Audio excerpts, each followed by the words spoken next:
Welcome. Thank you so much for stopping by and plugging into this conversation. Life in general and real estate specifically has been a little bit crazy. We've been through some tough and sad times. There's also some excitement going on for a lot of people. A lot of people are having kind of record years in the business. Certainly the market is nuts and the industry is changing. Hell, the whole economy is changing. The way people work and process work and what they want out of work. It's all kind of upside down. But if you're like us through this pandemic, then you've done a ton of reflection. And we certainly have. And quite frankly, it was very therapeutic, and I just really have gotten a lot out of this forced introspection, if you will, of not just our business, but our personal lives. And today I'm going to run through kind of our assessment of where things are and how that's impacted us and the decisions that we made as a result. Real quick, let me introduce myself. My name is Mark Whittington. I am the very proud father of 3 kids. My oldest just finished college. My middle is just starting college, and my youngest is a junior in high school. And while I am ambitious and have some personal and professional goals, they're without a doubt at the center of my why. And so much of what I do is ultimately meant to impact them. Now, I left college and didn't finish because it really wasn't working for me. I really wanted to be out in the world, in the business world, working and making money. So I took a job, and I ended up running a subdivision for a small local builder there in Fort Worth, Texas. And at the age of 21, I was running a subdivision. I had anywhere from 12 to 15 properties under construction at a time. And because of the location from the subdivision that I had to the home office, I was pretty much involved in all facets, from dealing with sales and the salespeople and that communication between the salespeople and the client, certainly dealing with all the contractors, dealing with the homeowners that came out after hours and wanted to see the progress on their home. It was an incredible education for me. I'm so grateful for that period of time and what I got out of it. However, unfortunately, that's also the first time in my lifetime that the economy took a crash. And so I found myself unemployed after 2.5 years without a degree. And I, again, had to scramble and figure out what I was going to do. But I ended up working in corporate America, getting into banking and finance. I spent almost 20 years with Citigroup. Citigroup was a huge global conglomerate, owned companies like Citibank, Smith Barney, Citi Mortgage, Travelers. And so I did a lot of different things under that umbrella, but ultimately I was very, very unhappy. And in fact, my doctor said to me, I can't find a physical reason for the conditions, for the health status that you're in. Might there be some external factors? And I asked, do you mean like work? And she said, yeah. And I was in just a miserable work circumstance.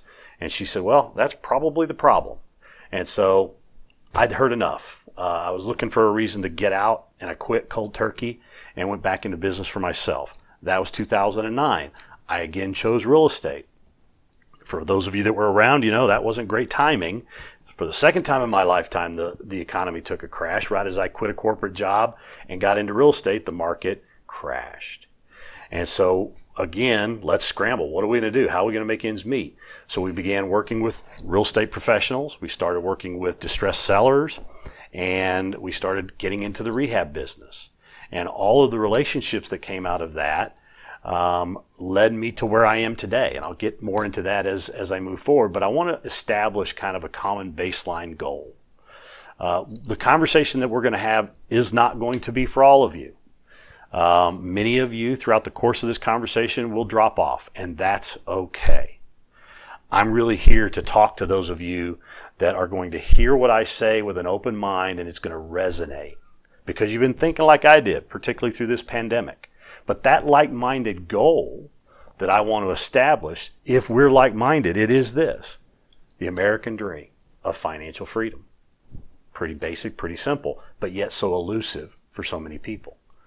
I've already acknowledged that this conversation won't be for everybody, so it's just okay if, as I go along, you hear something that you say, that's it, that's all I needed to hear. Whatever Mark and Team Inspire are doing may be great for them, but it's not for me. That's okay. Some will wonder, where has this business proposal been for your whole career? It's what you've been waiting for. It's what you've been looking for. You just hadn't yet found it. We found it. We went through that assessment, as I said, on our own, and have been very intentional about the moves we made accordingly. I want to, again, just stress that this is nothing more than a business conversation. By that, what I mean is, so often we'll let our emotions get in the way of a sound analysis of a business opportunity. And for those, again, of you that I'm talking to, you'll check your emotions at the door, and you'll pay very close attention to the business proposal that I end up making. And as you kind of begin to reflect, and or as you already have reflected, what you're going to realize is that it's a proposal that you simply cannot overlook. It's going to resonate with you to that degree, just like it did with us. So, as it relates to that common goal, financial freedom, as it relates to real estate and our peers, I've asked this question now hundreds of times. And I just wonder how many of you know a retired real estate agent. So if we're like-minded and our goal is financial freedom, we got to assume many of our peers would like that as well. How's it going for our peers in this business? I mean, I can tell you when I asked that question, do you know a retired real estate agent? In all the times I've asked it, fewer than 5 people have responded, oh, I know somebody. And in each case, when I peel back the onion, it's because they either own real estate, which, by the way, is a fantastic path to go down, particularly as a realtor, or they've got a spouse or significant other with a retirement package. That's great for them, but it stresses my point that nobody knows somebody that worked a career in real estate and consequently retired comfortably, retired free. Now, what is up with that? Why is that? I mean, it's almost, you almost ask that question and people just automatically kind of chuckle, a retired real estate agent. Right? That's pitiful. And as we got deeper into the business and into the industry, that's what we became very passionate and motivated about addressing. So the model. Let's talk about the model, and let's talk about the results. Statistically, 87% of licensees fail. Now, that's just another way of saying they quit, but there was a reason they quit, right? You don't fail unless you do quit. And so we got an 87% quit ratio in this business. The average tenure is only 7 years. I mean, if freedom is your goal, you got to pack a heck of a lot of generating of income in 7 years in order to be free and retire consequently. And so again, what's feeding that poor tenure rate and that high failure rate? To some extent, I think it's this mindset that I've also seen be very prevalent, and that is what we call the grass is greener. If it's not working for me at this firm, I'll just go to another firm. Everything will be better then. And yet it rarely is, because the problem so often lies with you, with your mindset. It's not the firm that you should, not to say that's not important, but it's very rarely the whole reason that you're going to end up as a statistic. And what about splits? Splits don't help. Caps, if you have them, are typically pretty high. If you do 15 or 20 transactions, can you go to your broker owner and say, hey, I'd like to get some of that split or cap back? Not very often. And even the team structure is antiquated in this business. It's really nothing more than an extension or building a brokerage under a brokerage. And it's still really conditioning the team members to this state of perpetual personal production. So all this leads to agents being on an income roller coaster. I'm not telling you anything you don't know, but for the folks that are out there hearing me that this is going to resonate with, what you're saying is there's just got to be a better way. You cannot perpetually produce and get ahead because you're only one person. So again, those of you that are like-minded are still with me. Another question for you. On a scale of 1 to 10, 10 being the highest, how important is financial freedom to you? Now, if you're like-minded to me, you're going to rate that a 7 or higher. If you rated it a 2 or a 3, that's okay. You probably won't stick around for the rest of this conversation. That's all right. But I keep posing all these questions.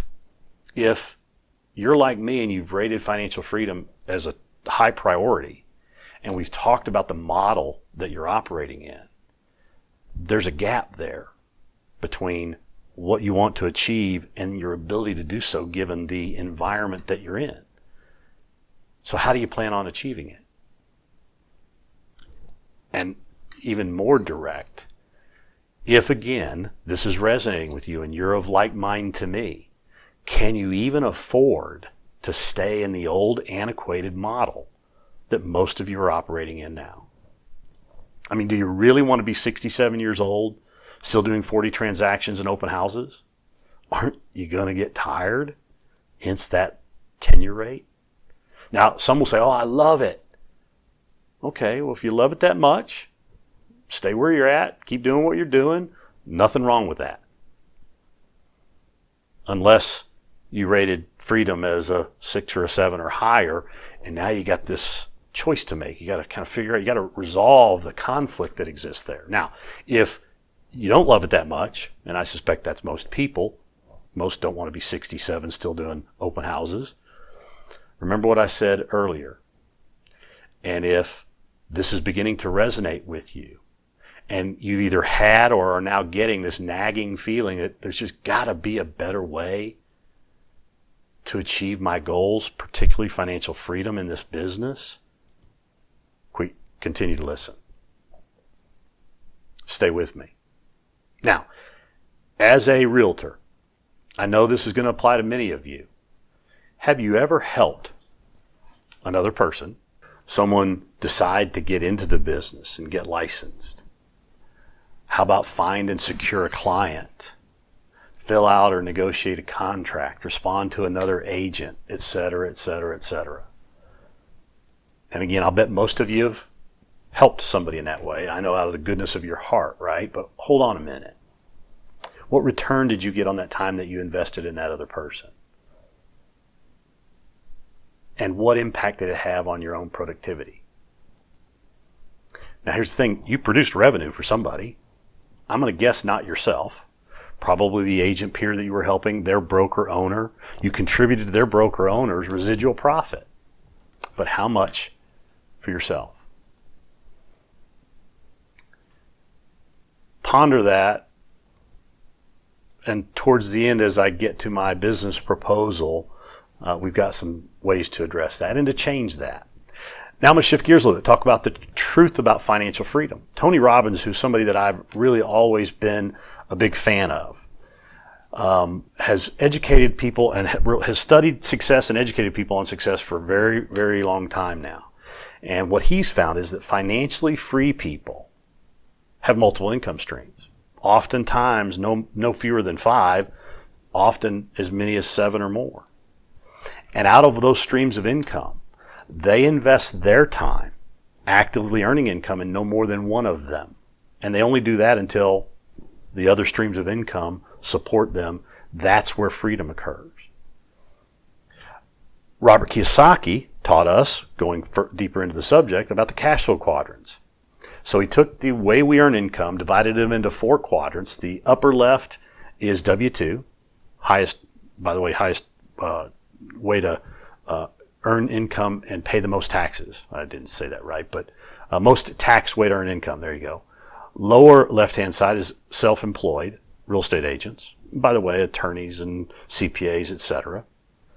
On the right-hand side, we've got passive income. You own a business asset or you own an investment asset. Now, it won't surprise you, I don't think, but when you start to divvy up where we all spend our time, 95% of us are earning money on the left-hand side. We're actively earning income. We're trading our time for someone else's money. As an employee, our employer dictates what our time is worth. As an independent contractor or self-employed person, you have a little bit more control, but you're still only one person. There's still only so much revenue you can generate. After you're working 24/7, where do you go? 95% of us. 5% of the wealth in this country resides on that side, and you got to attribute some of that to winning the lottery. I don't play, so I don't have that chance, but it is what it is. So you can clearly see that the odds are stacked against you if you're actively earning income trading time for money. Right-hand side, owning business assets and leveraging investments represent an opportunity to exponentially increase your earning power because you've got leverage. And that's where the additional streams of income need to lie. 5% of the population earn money on that side of the quadrant. And yet that's where 95% of the wealth and financial freedom exists. So folks, we got an imbalance. We've got to figure out how to help those on the left-hand side that have rated financial freedom as a high priority to get leverage on the right-hand side. And that's what we are passionate about doing in this real estate space. A gentleman by the name of John D. Rockefeller had this quote. He said, "I would rather earn 1% off 100 people's efforts than 100% of my own," because he understood leverage. Now, what makes Keller Williams or any other national brand so productive? Is it their training, their culture, their marketing? No. I won't deny those things contribute to it, but those are more about attracting more people. Why? Because what Gary Keller and the others have learned is that the key is distribution. And you win the distribution game by having more agents on your roster. That's why they're all dry. I mean, we hear so much about recruiting these days in this business, but everything's about recruiting. And they understood it and have built systems. Gary Keller realized he needed to grow and incentivize teams and decentralize distribution. Now he's done so through franchises and profit sharing, but that's not the only way. Financial freedom in this space, like any other, comes from leverage. You've got to leverage other people's time or money. And the only way to do that is to grow your team, your own agent roster. Now, I've mentioned investing. That's very viable. Owning rentals, multifamily, short-term. We're doing all of that, helping our peers and partners do that. So very viable as one of those streams of income. And I don't want to look over that, but that's not going to be the focus of the conversation today. So how do you leverage agents in your current model? And like I said, I'm going to continue to lose some of you, and this might be one of those spots, and that's okay. But you have to do it. The only way to do that is you have to start a team. Period. I know, yuck. And I understand that perspective because the traditional approach of building a team is a little more, as I said a few minutes ago, a little more than building a traditional brokerage within a traditional brokerage. You remember those stats? As a team leader, you're still dealing with all those stats, all that attrition, the revolving door, the high costs. You've got risks, you've got liabilities. I don't blame you for not wanting to start a team like that either. But distribution still wins. That's still the leverage you need for financial freedom. So what can you do? Well, what if? What if there was a way to increase your split on your personal production while you're personally producing, have a low cap to hit, then go to 100% split on your personal production, and have a clear path to getting that cap money back for what you're already doing? What if there was a way to earn equity in the firm that you're partnering with for doing what you're already doing? What if there was a way to build a new and different kind of team that creates independent distribution that you have a residual share of the profit from? What if there was a way to do that with little or no overhead, little or no risk or liability? And in the end, pretty much creates the same residual profit that you'd likely get if you went to the trouble of starting your own firm. Average brokerage out there is netting 4 to 6%. After all the trouble, all the expense, all the liability. And what would that do for you? That would free you up to focus on growth and mentoring. Those things, again, that you've probably already likely done and gotten nothing in return for except for the satisfaction of doing it. Focus on the production of your partners and of your business while your partner handles fulfillment, meaning operations and administration. With one state license that you've probably already got, you can grow your business and residual profit internationally. You could eventually retire from personal production if that's what you wanted to do without hurting your income. In fact, it would probably boost your income. What if? Well, shift gears again real quick and tell you a little bit more about us. As I mentioned, I left corporate America in 2009. I did one rehab and broke even. The economy crashed, and we began to shift gears. We had to react and respond. So we started working with realtors and distressed sellers, and we survived that period of time by working on short sales. We again then started to flip, do rehabs, and through those two types of business, we developed a lot of relationships in this business. and eventually decided we needed to begin creating additional streams of income, so we want to do so through a brokerage. With intent, because again, I've talked about the statistics, right? We wanted to do something about those statistics. And given that our perception of this business is what it is, and this is even in 2015, it's not like it was a decade ago, we decided to create our own model. Now, how did we do that? We sat down with existing agents to say, here's what we want to help you deliver for your family. How do we do it? That one goal was to change the statistics. So those agents sat down with us and helped us create a model that at the time we thought was brilliant, was unprecedented, nobody else had ever done, and we began growing. And we were having a really great time, but we had very large and ambitious goals. And then the pandemic hit, and we began to do some of that introspection and self-analysis, not just of ourselves, but of the business that I talked about. And we realized that with a goal of building a national brand, that was going to require us to be someone that we weren't. If we wanted to achieve that goal, we would need to acquire much greater resources than we currently had. And we decided the best way to do that was to partner with a firm that was similar to who we were, but that had progressed further than we had and had already begun to assemble those resources. We also wanted to be able to focus on growth and personnel. We didn't want to run the business, didn't want to take care of the fulfillment, the operations, and all of that side of the business. So merging with the right partner would allow us to do just that. Now, we're focused on our broker partners. We're helping them set goals, plan, take action, and build their businesses. Given that our success is directly tied to theirs, it's the most important thing we can do. Who are we? Well, we're admittedly different.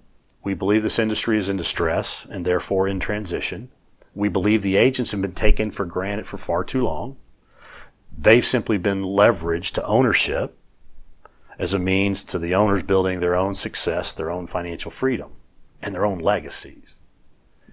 In addition to the traditional stream of income, which is earning commissions on personal production, we wanted to train and educate our partners on how to build a real business, become real entrepreneurs by having an enterprise that they could scale and create value. And by value, I mean it's something that's now saleable.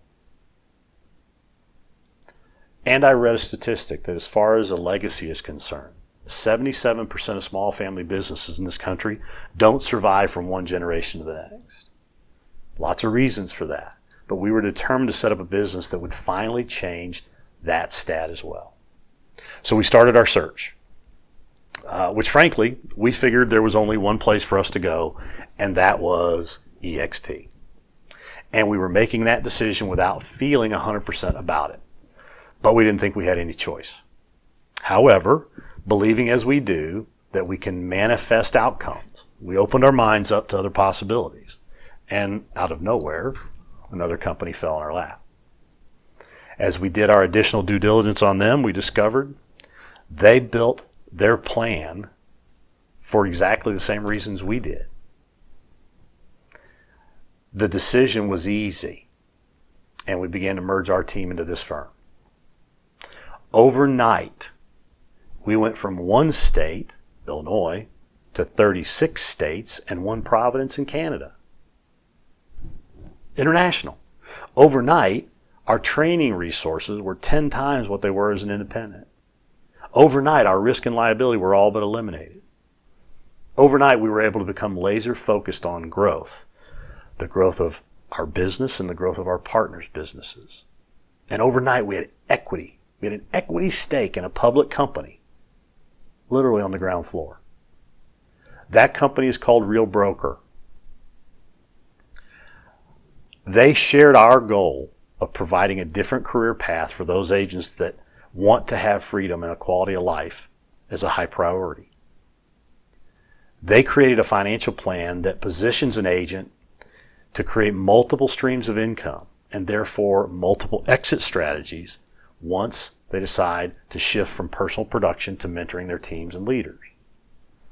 I emphasize the differences between Real and others, choosing a structure that supports our culture and service, our culture of service and hard work.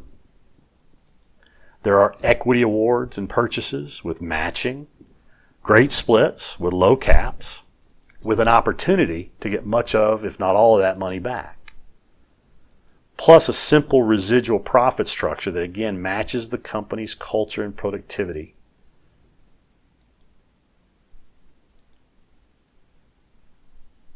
So we chose Real and began to merge our team into Real. Now a little bit about us. Inspire Partners, based here in Chicago, rapidly expanding into other states, soon other countries. We have really focused on the tools for our partners. We've got a web-based lead capture tool that'll help you build your personal seller and buyer pipelines. We've got social media tools to help build your personal brand and profile covering first and second tier platforms. We've got a leads program providing off-market seller leads with an in-house cash buyer to drive listing opportunities. We've got a leads program providing qualified seller and buyer leads from prospects ready to take action. We have a strategic relationship with the next big search engine. And it's their focus of driving a client's search and capturing leads for you from your listings back to you without you paying an arm and a leg for them. Our business has a web, mobile-based business management system so that you can manage files clear and concisely from the palm of your hand. We've got a transaction management and customer service model meant to free up your time to deliver a consistent experience to every client. We believe heavily in field training, especially for newbies. Get your license, somebody's going to be holding your hand. We're like your training wheels. Nobody ever learned how to ride a bike in a bike riding class. So we're going to get you out in the field working with clients, showing you how to do the business and how to utilize our systems.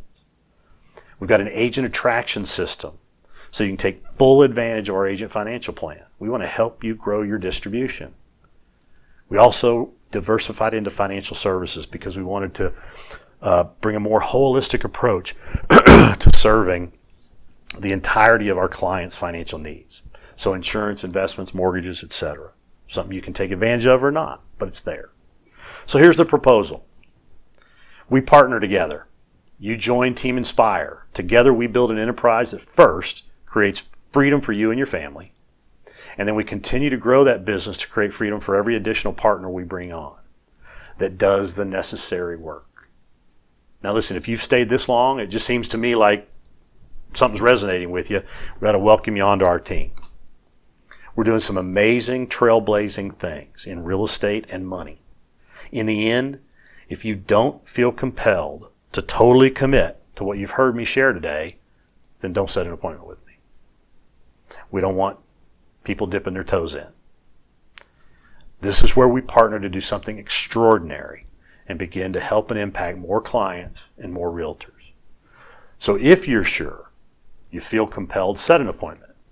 Watch the rest of the videos on the page that you're on so that we can really dive into the details in our conversation. Now, if you're unsure, watch the rest of the videos and digest the information shared. We're really just an open book. Then invest the time to find clarity, to really search yourself, to identify if what I've shared with you today can help you finally achieve. Again, if you rated freedom high, what's your plan? And have you heard a plan today here and in the rest of the information on this page that could get you there? And once you found that clarity, then set an appointment. Let's have a chat. Again, get into the details of this proposal for you, your business, and potentially generations of your family.